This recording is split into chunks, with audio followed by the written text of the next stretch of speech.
Welcome to a Foxy Tech Tips tutorial on changing the language on Spotify.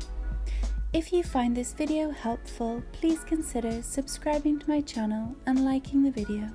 This is easy to do, so I'll jump right into it. From the Spotify desktop app, click on your profile name from the top, and then select Settings from the drop-down menu. Language is the first option in the list here. There is a selection box for you to choose your desired display language for Spotify. Choose your language. You will then need to click the Restart button at the top of the screen to make the language change take effect.